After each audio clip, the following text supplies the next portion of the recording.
everyone. Today I am super excited to welcome Joelle Waksman. She's the Director of Customer Support at Stella Connect and a former support and CX leader at Calendly.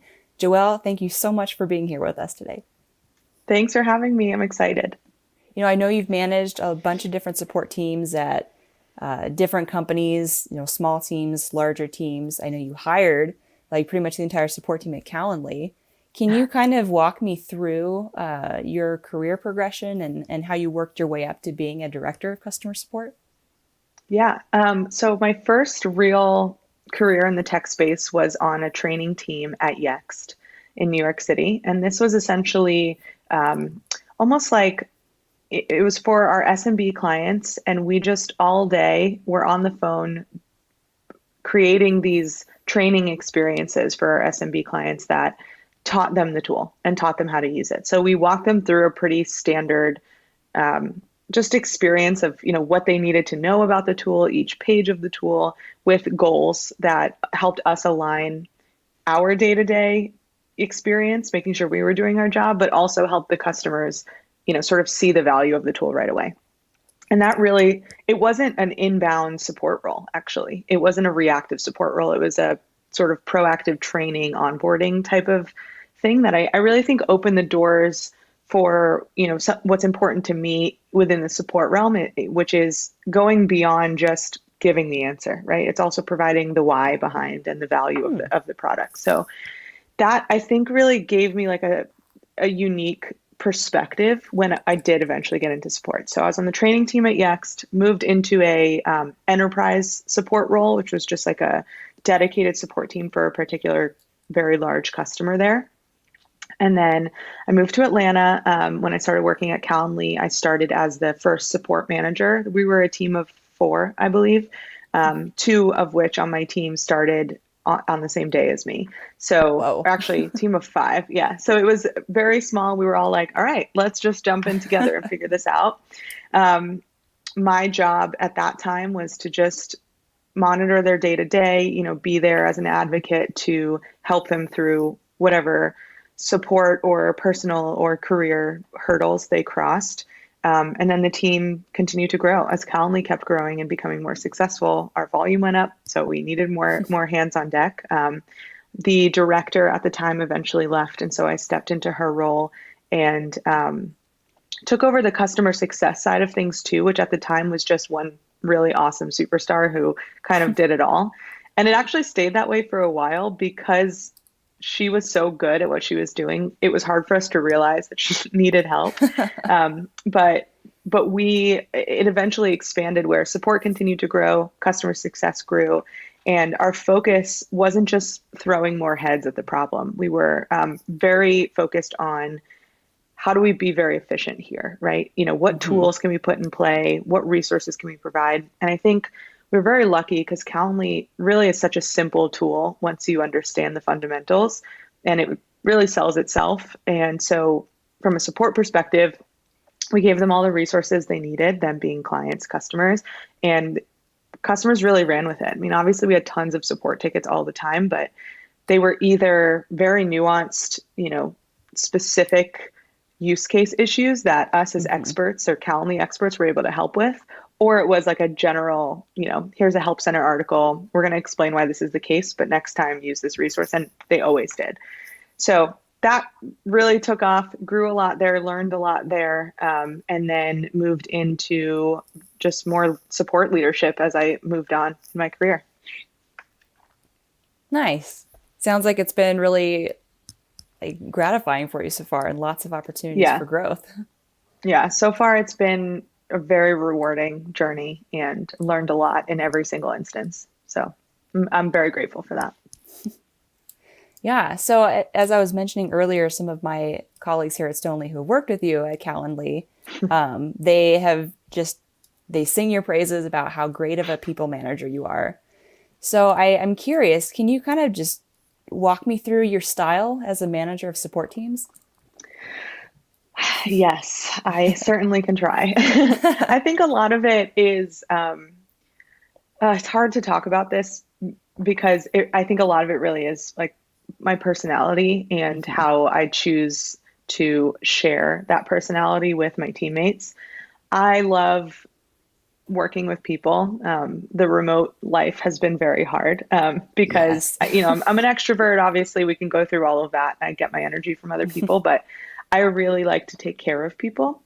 And I like to see people succeed. And so every day as a leader, I really was driven to just do that, to just show up to work and do whatever I needed to do to help my team be successful, whether it was the small problems they came across every day or bigger career goals or even sometimes, not work related things. So I think my style is, I'm always very transparent, very honest, very much myself. I remain professional, but there's definitely, I just open up as much as I feel like I can, which is typically all the way.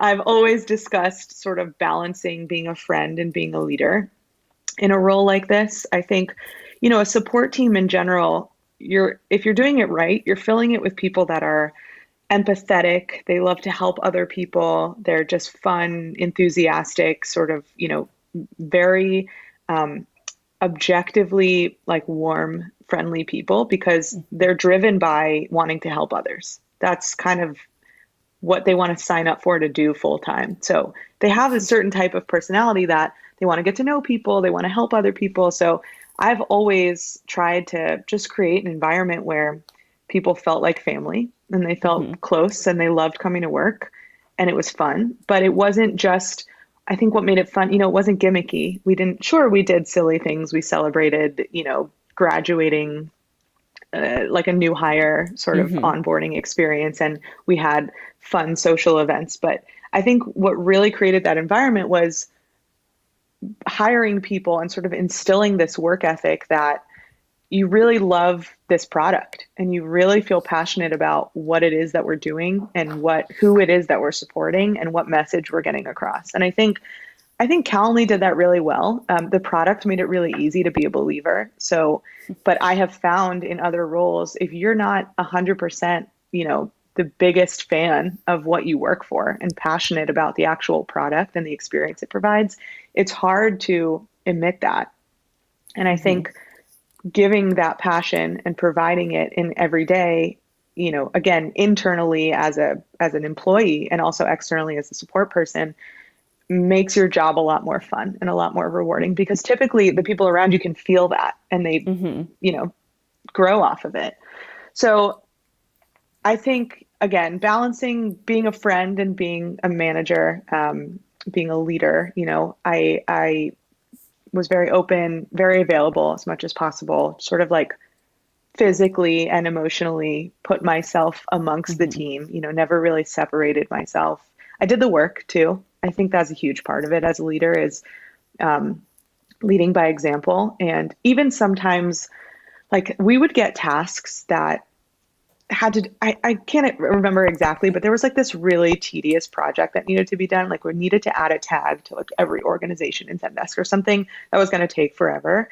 And I took that on because I didn't want to burden my team, although I'm sure would have been happy to take time out of the inbox to do something sort of mindless. I was like, this is like a tedious kind of obnoxious thing, but it needs to get done. So let me make time to do it and let them continue to do the things that fulfill them. So, I mean, that wasn't with everything. I certainly delegated, but it's a level of, servant leadership, I think is a huge part of my style. And then one other thing that I feel very strongly about from an actual people management perspective is becoming the manager that particular individual needs. It's not the individual's job to adapt to your style of management. If you're a good manager, you're like a chameleon and you can understand what they need from a leader and become that. Now, granted, I didn't just like totally transform. There were things I stood by in terms of the way I communicated or how I gave feedback or what was important. But for someone who needs a lot of positive reinforcement, before they hear the constructive feedback versus someone who like can't stand that and just wants to get it done and need the direct, you have to know that about each of your individuals and remember it. And when the time comes that you're sitting in that room having a one-on-one, you got to adjust. I would do one-on-ones back to back. Like I would take an entire day and just sit on the couch and people would shuffle in to talk to me. And I was able to remember what each of these people needed to be successful and to have this conversation be fruitful and turn into that type of manager for them. And I think that's a huge part of it.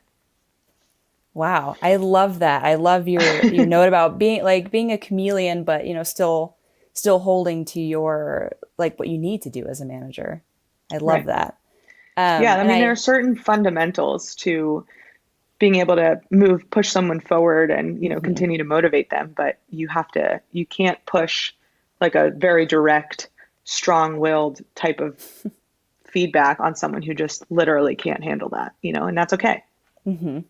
Yeah. So on that note, as far as becoming the manager that your team needs or that each person needs, how do you identify what they need, and then how do you remember that when the time comes? Yeah. So what I like to do with any new hire or even if we're starting just sort of like a new one-on-one process is really just sit down and let them tell me what they need. When I first started at Calendly, there were three people who were working there before. And there was this, it was a startup and it was small and growing. And there was totally understandably this little bit of like, who are you and why do you get to be our manager, right? Like, why Hmm. not anybody else or why not any of us?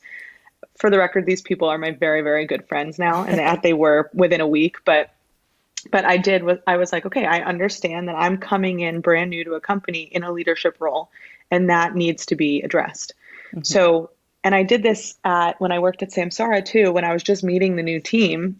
I think a big part of it, sat down with everyone individually, and I said, just what's going on? How are things functioning now? What do you like? What do you not like? What's your ideal management style? What do you prefer in a manager? What's going really well with your current, with your previous manager before me, and what was really horrible. And it was a very private, open, I said, I need this information so I can be the best manager for you. So just let it all out. And then my favorite question is, if I could wave a magic wand, what would be one Hmm. thing that I could do for you, whether it's for the team or for you individually? A lot of times I'm like, get me more money. I'm like, okay, we will work towards that.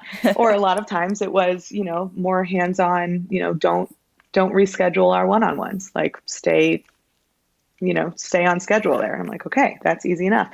And in those conversations is when, and it's not just ask a question, receive the answer, move on to the next question. You sort of build conversation off of some of the things that they say. Some people are not going to be like, oh, I've been waiting to just let go of all of these, issues I have. There, you have to sometimes pull it out of them. And that's where trust is initially built, but it Hmm. doesn't happen in that first conversation. You have to let them be heard and then show them that you mean business. So if they ask something of you that's doable, do it. Or if you can tell that they maybe felt neglected from their past managers or like want more constructive feedback on a more regular basis, like give them that right away. And I think then they're like, okay, she means business. Like she says, she does what she says, and let's see what else we can talk about. And then it opens up a little bit more.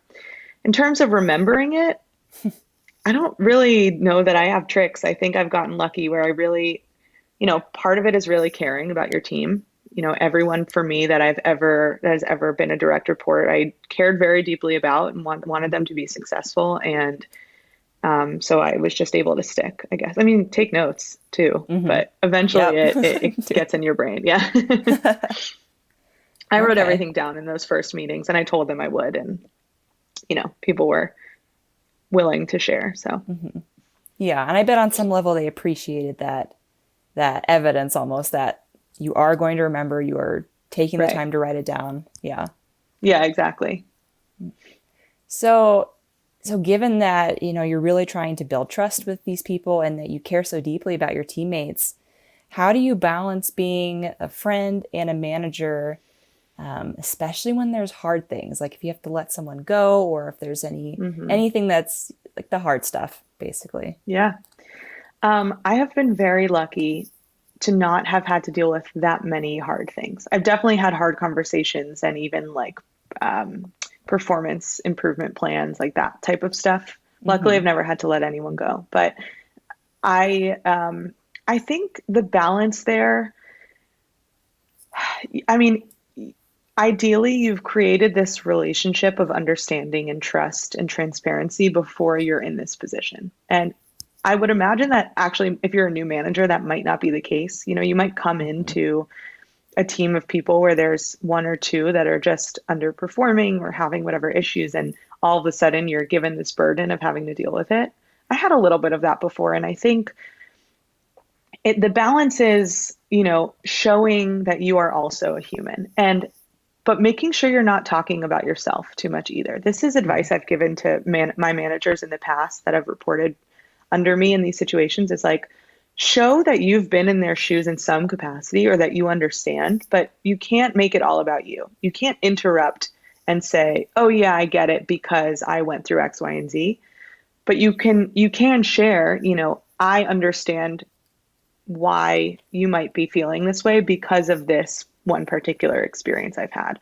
And it really shows that you don't, there's this, when you have to share that kind of news, there's this like disappointment slash like I'm better than you that you want to avoid, right? You can't, that person getting that news is going to feel inferior because they're getting in trouble for something and you're the one putting them in that trouble in theory, right? And you don't necessarily have to be like, I have also gotten in trouble for this, because it's likely that you haven't, but there's a way to sort of just level the playing field.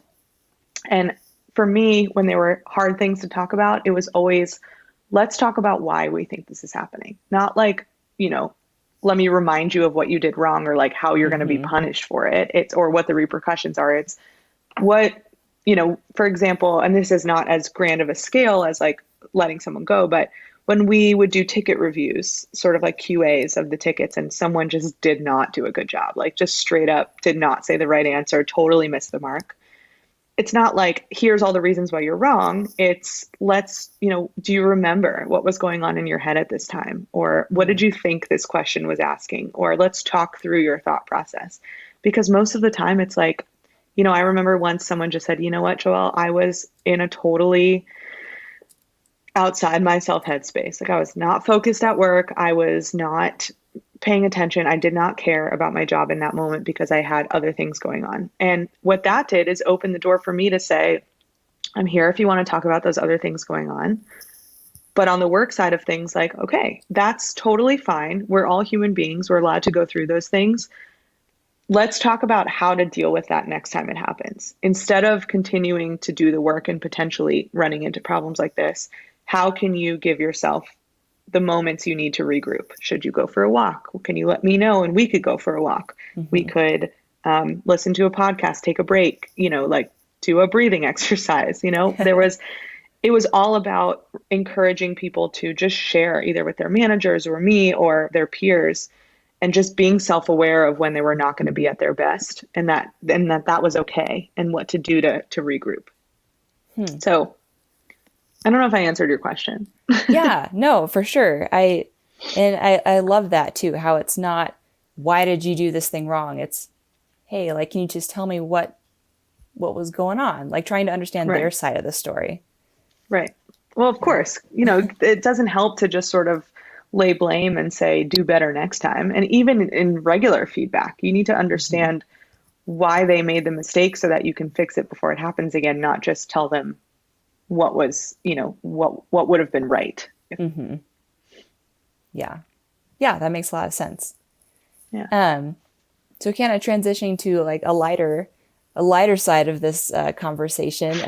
I remember you mentioning that you like to build, fun but still productive environments for your teams. So I'm curious, how do you Yeah. go about doing that? Um, okay. So my longest career stint has been at Calendly. So most of my experiences will come from that. So I'll talk about that. How do I do that? So there's the basics of just like creating that vibe, right? Hmm. You come in every morning as the leader, you're going to give off the energy, and your team might pick up on it. They might not, but likely they will. So every morning I came in and just, it wasn't like good morning. Like I wasn't necessarily always, I'm a human being. So sometimes I would walk in like at a 50% energy level, Hmm. but it's always about just like that positive, okay, new day, we've got stuff to do, we have things we want to accomplish, and just providing that energy. We were fun at Calendly. I would get up very often and just sort of like walk around and just check on people, and not like in a what are you doing? Are you doing your work sort of way, and like a, give me a high five. Or we would sometimes just go around randomly and just do like a high five train sort of thing where I would just interrupt everyone from the work that they were doing to give me a high five, which is so obnoxious, but it just is like a quick reminder, like we're friends and we're having a good time and we're enjoying our jobs and we're not stuck in the queue all day. We would, so one thing that I think, and this is just a statement irrelevant to your question, individual performance and monitoring and measuring that is very important. I have found in my conversations with peers that some people in support are afraid to like set goals and daily metrics and daily like quotas, even because they don't want it to feel like a call center, or they don't want it to feel like even a sales team where you have to hit, because they want people to be doing the work for the right reasons, not because they like have to hit a quota, which I totally get. But there is something that you miss in terms of motivation and feeling fulfilled by not giving someone in support the opportunity to see themselves grow and succeed every single day on a daily basis. So at Calendly, we set daily goals for a number of tickets that they needed to take and a number of tickets they needed to solve. Now, those weren't always equal because sometimes tickets, there's a couple of days within that journey for it before it gets solved. And we actually created these quotas, these minimums, and we created this fun, one of our engineers started, and then we continued to build on it, like a dashboard that showed every individual and the number of tickets and where they were in real time. So as they took a new ticket and completed it, it showed up on the dashboard. And they got that gratification, similar to what Stella does, got that immediate gratification, could watch their progress all day, and could also plan like, oh my God, it's 12 o'clock. My shift ends at, my day ends at 5 and I have 50 more tickets to do. Like, I better hustle. Or, oh, I only have 20 tickets left. Like, I can spend time on this Salesforce ticket because it takes longer, or whatever the case might be. And that, while it came with its issues, like some people found it intimidating because they worked at a different style or a different pace than others, or had harder tickets that took longer. And so they were like, I hate that people are walking by and they see that I have 5 tickets and my neighbor has 30. And that was also an exercise in like, don't worry about that. You know what work you're doing. You're going to get it done. Like, let's, talk about that. But anyway, so we built this dashboard, and there was this one Slack emoji that I was obsessed with. It's like this rainbow sheep that would like hop in place. I don't know how I found it or where the obsession came from, but the goal was to hit this sheepy every day. And I had the engineers that helped us build this dashboard create where when you hit your goal, this rainbow sheep, like giant version, popped up on your screen and like hopped across the dashboard. And then you were like at this like golden thing. And then it was That's like amazing. right. And then the inspiration was hit your sheepy every day. That's the ultimate, right? But if you're not hitting your sheepy, we need to know why. You need to know why. Maybe you had a ton of meetings, maybe you had really long tickets. Like, it's okay, but we just want to understand why. And if you do hit your sheepy on a constant basis, like always push to go past it. Like, see how much farther you can get. Because the other thing that I always taught was what you take on more is less for your teammates to do. And so if you have the capacity to do more, that's one less thing that your team needs to take on. And it becomes this like cycle. And we had shifts too. So like the people that ended at 6 would work really hard up until 6 so that the late night shifters would have less to do. And then they could get more done so that the morning shifters had less to do. And, ideally would just sort of create this beautiful thing of, function and beauty. So it was a lot of like individual performance celebration, while in the back of their mind always being reminded that what they do impacts their team, and the success of their team means their own individual success and the company's success. And it worked. The motivation worked. Wow, that's really cool. I Yeah. know for my working style, I would definitely love like a little dashboard because Oh, I am yeah. mildly competitive, Right. maybe more Everyone moderately is. competitive. Yeah. Yeah, so Everyone is. And yeah. even if you're competing with yourself from the day before, that's something I always say too. Like, Hmm. don't look at your neighbor because they have a different work style, but compare, you got 45 tickets yesterday, like shoot for 47 today. See what happens. Yeah. Yeah, that totally makes sense. Yeah. I'm curious. So as you, like, speaking of your experience at Calendly specifically, as you built that team, how did you kind of maintain or adapt the culture of the team to, accommodate more members? Yeah. So it's an interesting question because I think what we learned along the way is that maintaining a culture on a team of 5 versus a team of 30 is not possible. And you actually don't want that because it doesn't fit.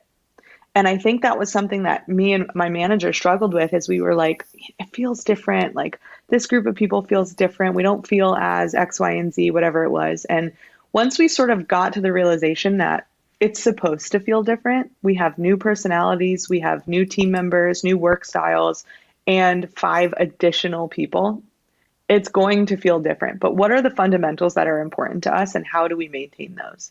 So Hmm. that was step number one is sort of like, instead of having this, fantasy of this like full environment that's like always fun and always startup-y and always like, grinding and always like doing whatever needs to be done, it's not sustainable that we have, if we wanted everyone to work 3 hours past what they needed to into the night for a pizza party to finish tickets early, like we wouldn't be hiring 10 more people Hmm. for headcount. Like if we wanted to maintain that like scrappy startup environment, we would stay there size wise, but we had the opportunity to hire more headcount to not do that. So when we started to, allow people a better work-life balance, essentially, not allow, of course they always were, but you Yeah. know what I mean? When situations allowed for a better work-life balance, they, we had to be okay with that. We had to not measure someone's grit and passion based on whether or not they were staying an hour later to do more tickets. And to be honest, that was really hard for me because I was always under this like,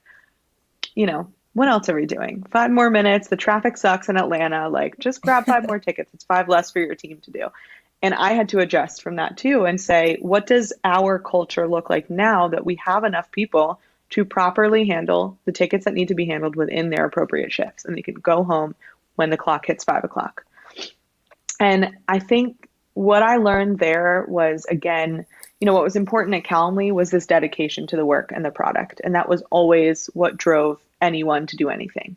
And I think I sort of picked that as the main driver and focused on that. So in from day one, when you're in onboarding and you're learning about how support functions and you're learning about ticket structure and how we talk about things and how we have meetings or work as a team, it's all taught with this underlying like we want you to love what you're doing and we want you Hmm. to love the product and we want you to love what the product provides for people.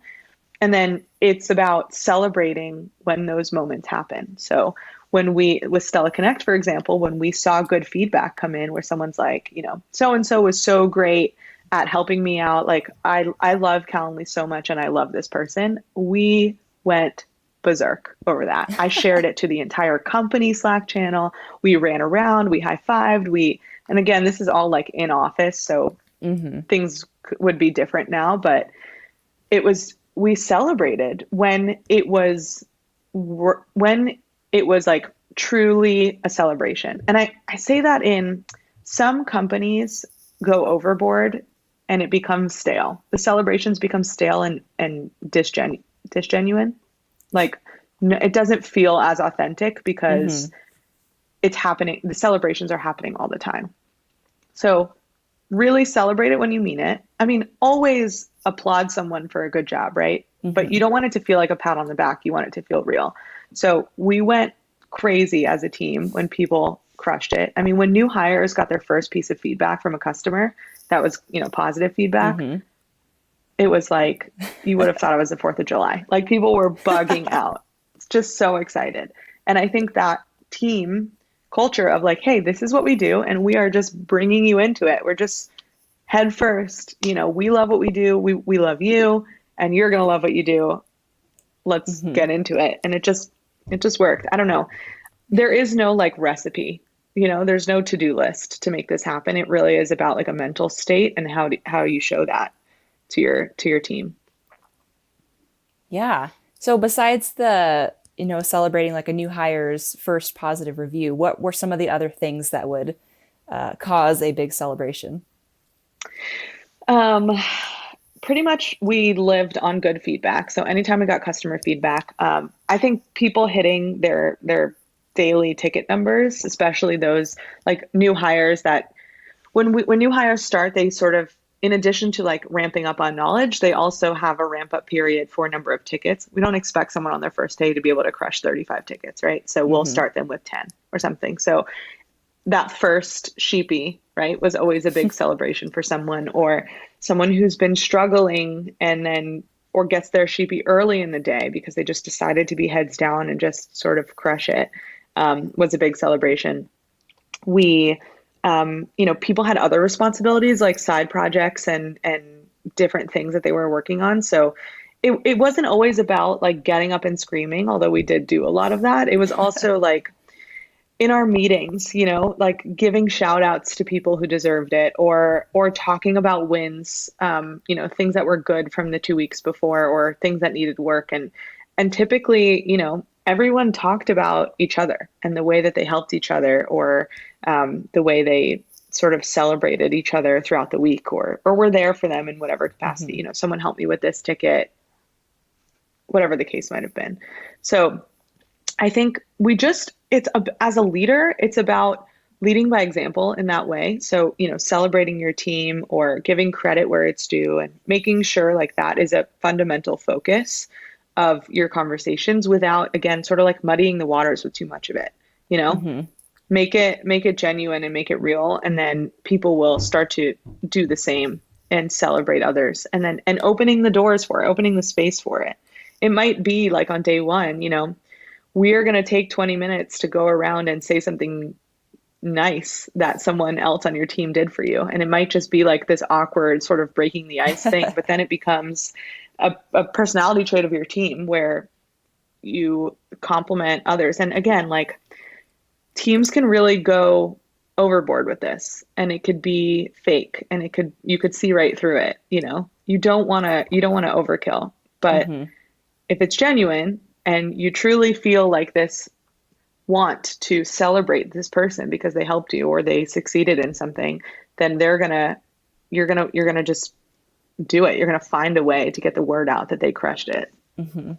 So I love that. As someone whose number one love language is words of affirmation, I oh, totally get that. good. Yeah. That's the other thing too, is like everyone has different ways of feeling appreciated, and you kind of have to do it all, like throw the spaghetti at the wall without in an organized, thoughtful way. Yeah.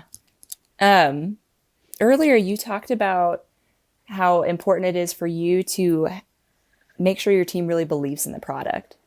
And so I'm curious, how, as you're onboarding new hires, how do you foster that love of the product? Yeah. Um, well, I think you need a good product first and foremost. It's Hmm. really hard to fake. If you don't get, well, that's the first thing. Like you have to just have a little bit of it, right? In general. Yeah. But I think the other thing is, it's that empathy piece. It's that connecting with the customer. Again, recognizing the personality traits of the people you hire. On a support team, people are going to be different, but likely they're going to have like a strand that connects them all. Most likely it's like an empathy, or like a above and beyond, I'm going to help you type of personality trait, and that is what connects everyone. So figure out what that is, what your team has in common, and use that to then connect them to the customers. And I think that's what we did really well at Calendly, and what is done so well at Stella Connect across all departments.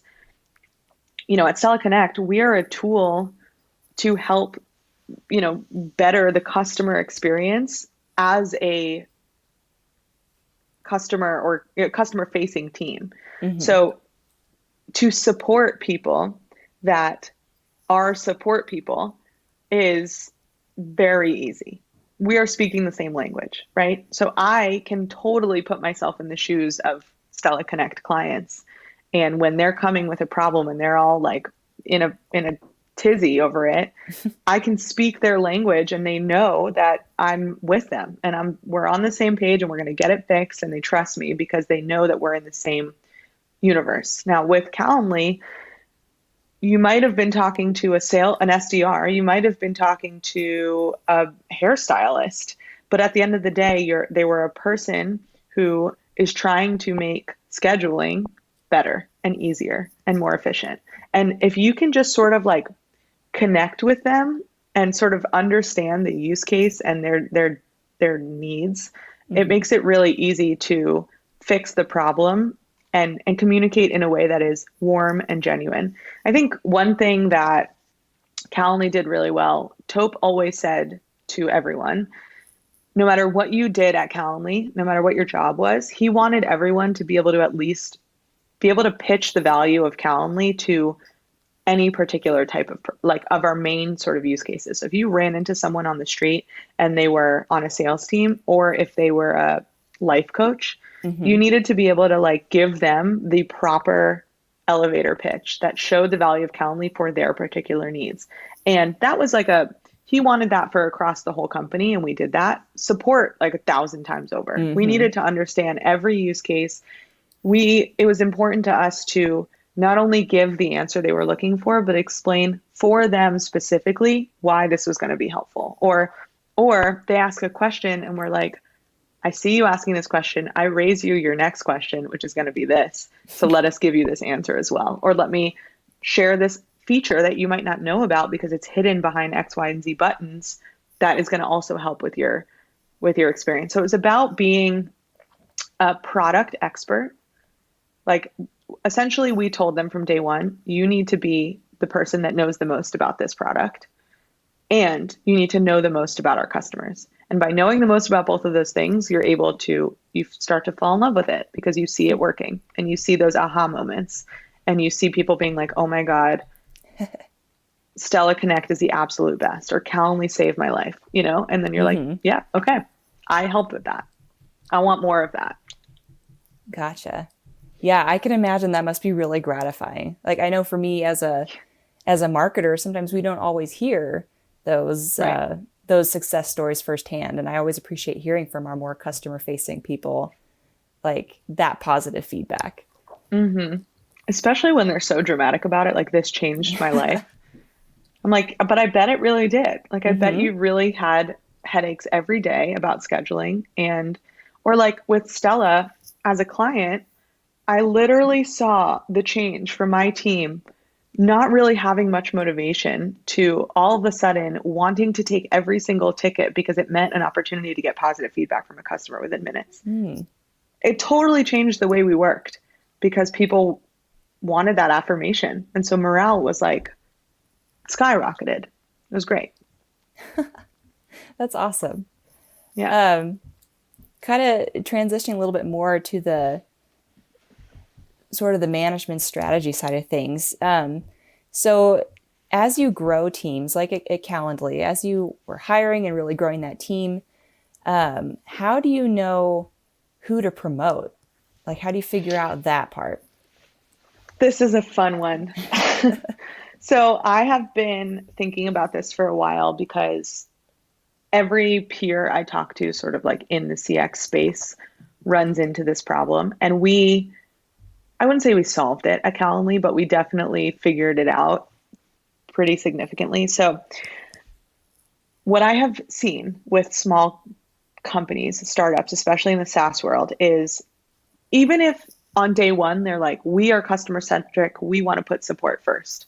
It is inevitable that they hire a handful of support people, or it starts with like the CEO doing support, right? And then they hire a couple more people to handle inbound tickets and they start to get more organized. And eventually it's from an operations perspective, it's mostly like organized, however you do it with your systems and such. But there is a blob of people all expected to know the same amount of information and do the same amount of work and continue to do that work pretty much for the rest of their lives. Or at least that's what it felt like. When we Mm-hmm. first started growing at Calendly and Support, it was like, hey, we have this fundamental product and we have all of these integrations and we have all of these technical issues and we have these escalations that come about. And you're all expected, whether you've been here for 1 week or 1 year, to do them all very well and be experts at all of it. And by the way, if you want a promotion, I need to wait until there's an opening in another department, because we were just this blob of support people all on the same level, all expected to do the same thing.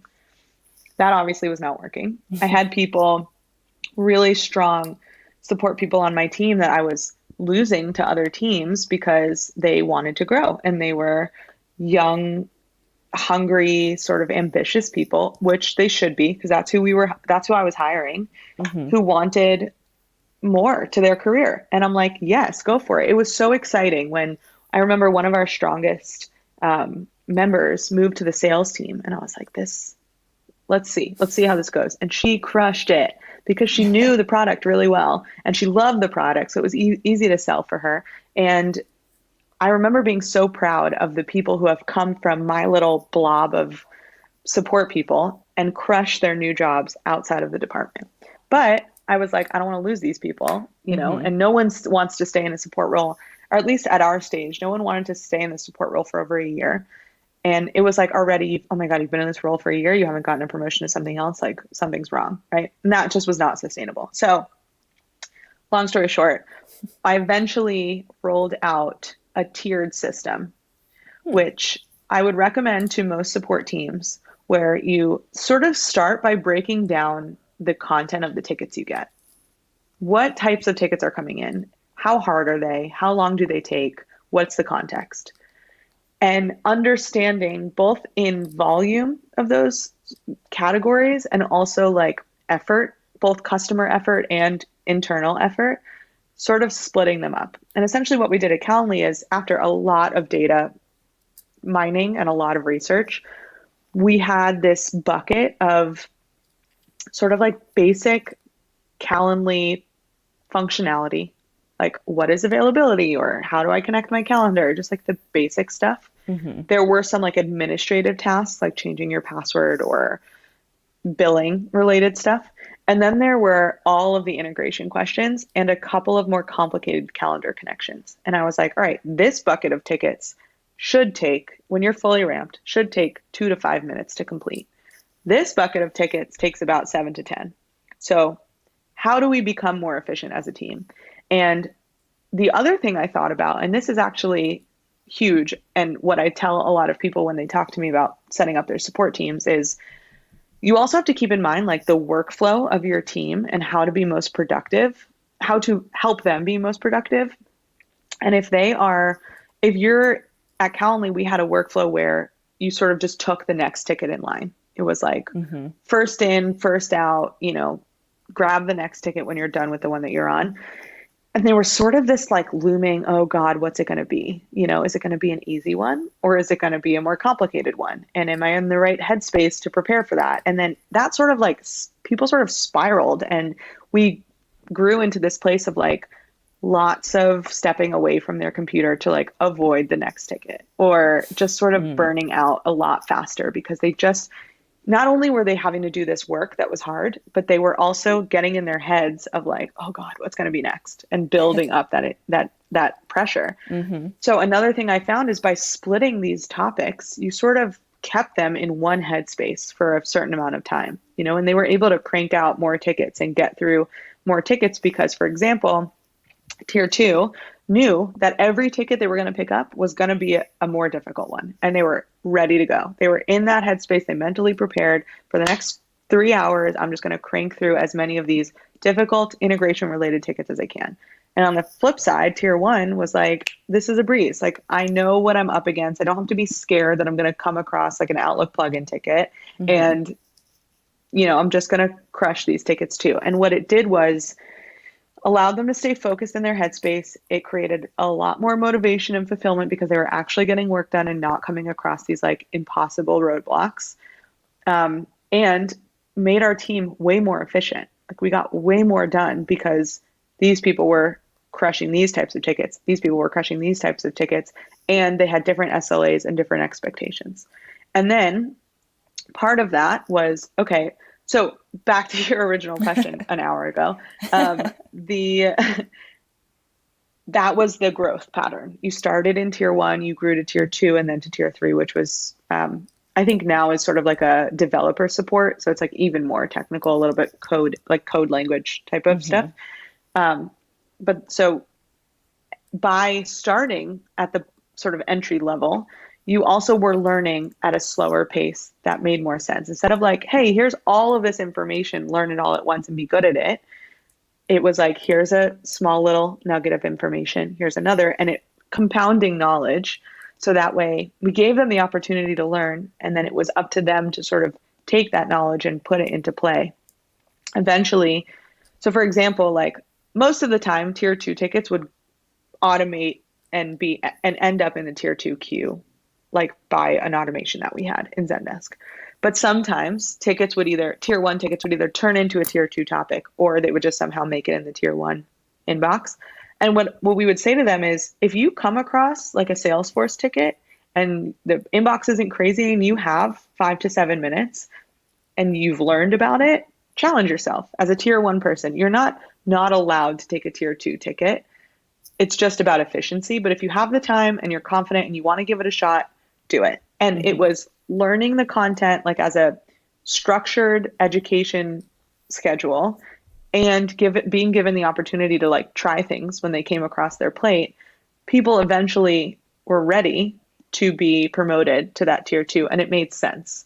And so it kind of was, I mean, there were bumps in the road, but it kind of was like this sequential, almost guarantee. If you did the work and you did it well, you were guaranteed to move up through support and then eventually go and use it as a launch pad for whatever else you wanted to do in your career, whether it was support leadership or engineering or product management or sales.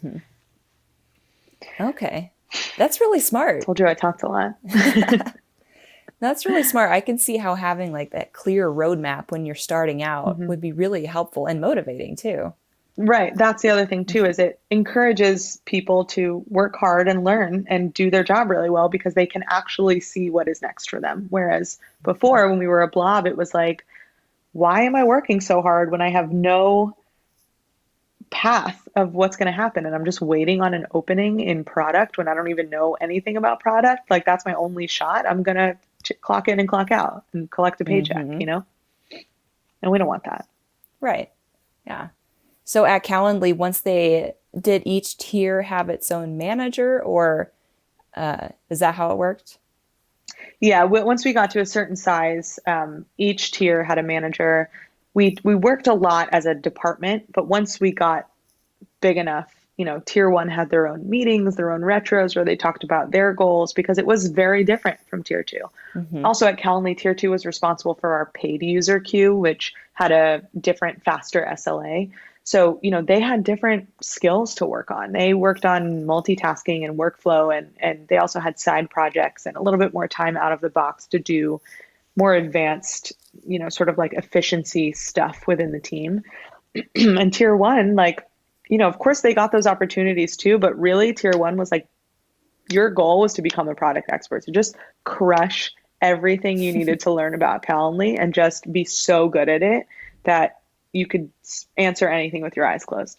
And that was your goal. When you started at Calendly on support in tier one, you worked however long and however hard you needed to through whatever timeline you needed individually to get to a place where you just knew it all.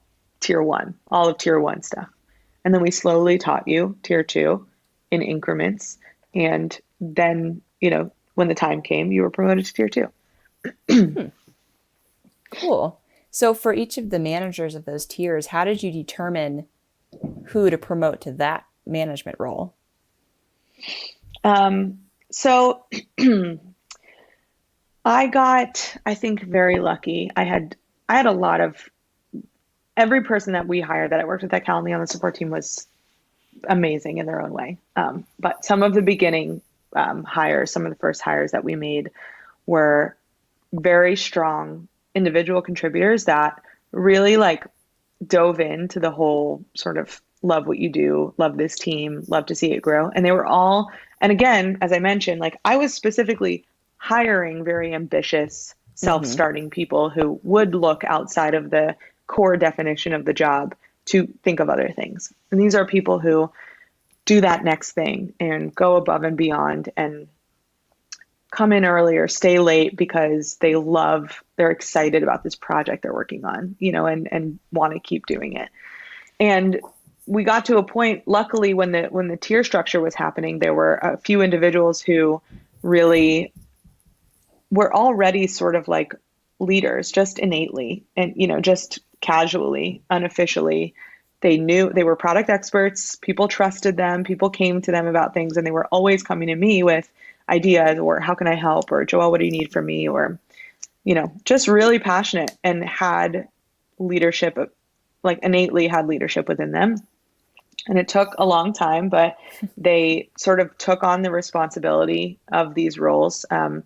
Between tier one and tier two, there were decisions that were made. There were factors that were played into it, just, being a certain level of just interest of, what was more exciting to them. Like managing tier one was more people management and sort of shaping early career folks who like maybe didn't quite know what they wanted to do yet and wanted to use support as a place to sort of just like get really good at being someone who has a job Mm-hmm. and communication and that sort of thing. And that was also something we were passionate about, was like, I don't need the people that come to my team to be here forever. On the contrary, I don't want people on my team for more than 4 years or something, or Mm-hmm. that's a lot. I want them to grow and do other things. But so support was sort of this launch pad, this like place to start where you learned about the product, but you also learned like how to communicate and how to be effective in your work and how to just like work hard and get it done, and work smarter and work with others and, have one-on-ones and just like the basic fundamentals of like being a career person. Mm-hmm. It was important for us to sort of teach that too, so that even if they went off to a different job, they were really good at it because they learned how to just do like fundamental worker stuff, at Calendly. Mm-hmm. So that was really like tier one leadership, was like you're managing mostly younger folks who are just learning, just coming into their careers and learning the fundamentals. Tier two is a little bit more strategic. Like we have integrations to deal with. You have to communicate with product. You have to deal with billing, so it's a little bit more senior and a little bit more operational. And these two leaders sort of perfectly aligned with both of those things. They both did both. Mm-hmm. Yeah. There was a little bit of both of those things in each, but one needed it more than the other and one liked it more than the other. Gotcha. That makes sense. Yeah. Cool. Well, I think that's probably a good place to start wrapping up. I know we could probably talk about this all day, but I do want to be respectful of your time. So I just have like one last question for you. Yes. What advice would you give to other up and coming support leaders? Oh gosh. And keep it short. I think it's important to recognize that support is, despite, what leadership might think, what the industry might think, support is a core function of the success of a business in any capacity, because you are the team and the group of people who continue to reiterate and reassure the customer of the value of the product that they have purchased from you or that they are using from you. Whether it is through actually answering a question that they have and literally seeing the value, or just being responsive in a time that makes sense, that is surprising and delightful.